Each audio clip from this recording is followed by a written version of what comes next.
Nayo furaha kubwa kupokea timu ya TRA kutoka makao makuu hapa wilayani Mtwara, na kubwa zaidi ambalo wamekuja nalo ni kutoa elimu kwa mlipa kodi, lakini door to door. Watapita kwenye maduka kuweza kutoa elimu ya umuhimu wa kulipa kodi. Kwa hiyo mimi rai yangu naweza kusema kwamba maendeleo yote ambayo tunayaona, miundombinu ambayo tunaiona, miradi mbalimbali ambayo tunaiona, vya afya, ya elimu, barabara, maji, yote hii inatekelezwa na serikali kupitia kukusanya kodi. Kwa hiyo haya yote ambayo tunafanyiwa sisi na inakuja kwetu ni ile ambayo ni kama vile inarejeshwa tena kwetu.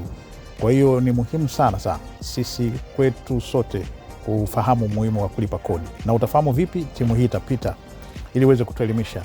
Na ndugu zangu, ni wasihi wana Mtwara, tuwape ushirikiano pia tutakapoona huko wanakopita, kwa sababu mara nyingi watu wanaona maafisa wa TRA kama vile maadui. Wanapoona watu wengine wanafunga maduka, wengine wanafanya nini, hawa wapiti sijui kuweza kuchukua nini, kufanya nini, sio kufunga duka, wanapita kukupa elimu. Kwa hiyo chone na popote pale utakapoona, tuhakikishe kwamba tunaposhirikiana. Lipa kodi kwa maendeleo ya taifa letu. Unaweza kuwa kuna wakati tunalalamika, sio hapa kuna huduma hii hamna, lakini sasa bila kulipa kodi hivyo vitu haviwezi kufanyika. Ni wasihi wana Mtwara, tuwape ushirikiano timu hii kutoka TRA makao makuu ambao wanapita katika maeneo yetu, waweze kuwapa ushirikiano. Watakapopita basi mwasikie kile ambacho wamekuja kutuambia. TRA siku zote wamekuwa mstari wa mbele katika kutoa elimu. Najua kwamba wanatoa elimu kwanza, lakini kwa wale ambao mnakuwa mjaelewa ndio hivyo.